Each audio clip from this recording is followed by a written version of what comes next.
Guys, I have a confession. I kinda like the Danganronpa series. I know, I'm sorry.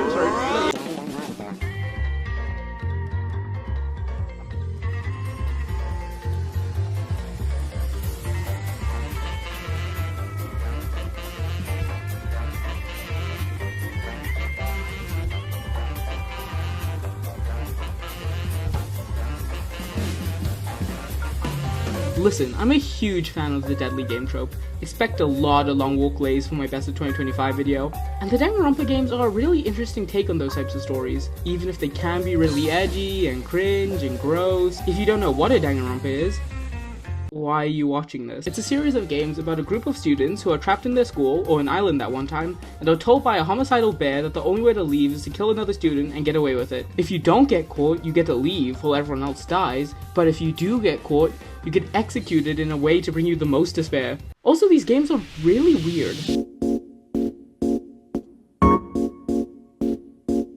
Alright, before we get into this, I need to preface that we're only doing the main 3 games. No Ultra Despair Girls, probably for the better. There will be spoilers, obviously, and we're only doing this with the ones with the 2.5D animation style, which is why something like Blaster counts while Junko's death in Danganronpa 2 doesn't. Alright, with all that out the way, the worst execution in the series is... Number 19, Bye Bye Ouchies. God, I hated Chapter 3 in this game, and I was hoping, praying that the execution would somehow redeem it. It was the ultimate nurse. There was so much here you could have done. But instead we got this really creepy piece of fan service. It was like disturbing in all the wrong ways. I didn't like Mikon that much, but even I'll admit they did us so dirty. This is what everyone thinks the series consists of. Number 18, Excavator Destroyer. The excavator destroys. Name checks out. Number 17, After School Lesson. Kirigiri is taught about sex and then crushed to death. It's better than the canon version at least. Number 16, Monami dies. Honestly, it shouldn't count, but for what it is, it's kinda cute, but nothing special. Number 15, Blast Off. Yep, this certainly was the first execution in the game, alright. I'm sorry, I don't really like this one. It's really good at setting the tone of the first game, and it is pretty chilling the first time you see it. But also, who is this man? What is going on? Why should I care? I know it plays into later reveals, but judging it by itself, it's nothing special. Especially since a better version of it exists, but we'll get to that. Number 14, Cultural Melting Pot. I think V3 has the best executions overall, as you'll see by some of the later placements. However, Cultural Melting Pot really does stick out as a low point for the game. I don't know what it is about this one that doesn't click with me. On the surface it seems pretty brutal, but the way it's done just leaves a lot to be desired. I like the opening with the spinning, and Monodam killing himself was the saddest part of the game for real. But I think once we get to the ghost part, it really loses me. Still way better than the chapter it came from. What's with Chapter 3's being really bad in these games? Number 13, Cage of Death. Mondo deserves so much better. The cage part is really cool, but I don't get him turning into butter. Yeah, the Monokuma shot is funny, but it's still too weird for me, even by the standards of this series. Number 12, Ultimate Annihilation. Honestly, for the last execution of the series, before 2x2 comes out, it's kinda underwhelming. Samugi getting crushed was funny at least. I never really cared that much for Gibo, but his sacrifice was sweet. Number 11, Gundam Tanaka Stampede. Chapter 4 of Danganronpa 2 is my favorite chapter of Danganronpa, period. It literally focused on my favorite character in the series. Also, this one made me cry, but don't tell anyone that. But man, rewatching it now, they did not do my favorite character justice. The idea is pretty clever, but seriously, why is so much of it focused on him making the circle? Why do they never explain what it is? The final shot did break me though, so it does gain some points for that. Number 10, the burning of the Number 10, the burning of the Versailles Witch. When this one started, I was so underwhelmed. Of course they're burning her by the stake. She's goth, she's wicked. It was the most by-the-book thing they could have done. And then the fire truck comes out. Yeah, once this one actually gets rolling, it's super fun, and a fitting demise for the most evil Blackened in the first game, don't at me. Number 9, Deep Fried Teru Teru. My least favorite starter execution, but still pretty damn good. I think this one has the best color shot overall, and watching Teru Teru get seasoned before being dropped into a volcano was a very good way to set up how absolutely insane these executions are going to be compared to the first game. Number 8, One Woman Army. This one is kinda standard until they bring in Fuyuhiko, then it goes from good to great. More execution should involve other characters.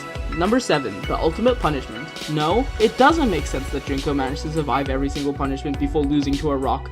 who cares? This one is just really fun and the best way they could have ended the game. Number 6, Wild West Insecticide. Monokuma. My guy. What the hell was that? Gets a bit overkill at the end when Monami gives birth to a giant bug and gets burnt alive. Man, this game is weirder than people give it credit for. But still, really cool, twisted execution with one of the best backing tracks to any of these. Number 5. Please insert coin. In case you couldn't tell, I think Goodbye Despair has the weakest executions overall, but damn, this one saves it. I love all the gaming references, I love the Monami slowly getting crushed, I adore the music of this one, and yeah, I teared up at this one, so what? Number 4, Blast Off Second Ignition.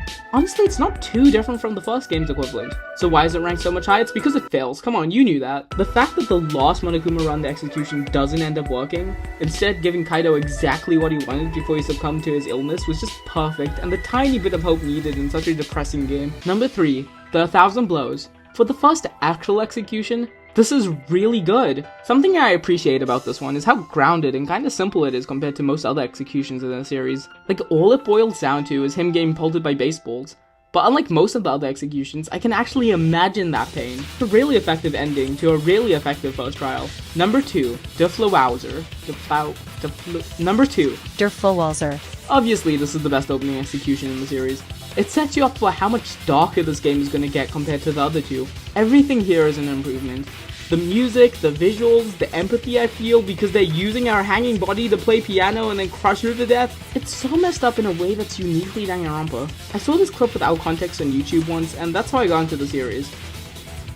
Honestly, probably not a good thing. And the best execution in the series is... Number 1, Strand of Agony. When I started this list, I knew two things. I knew that the bottom spot would go to Mikon's execution, no surprises there, and I knew the top spot would be a close race between Der Flowhauser.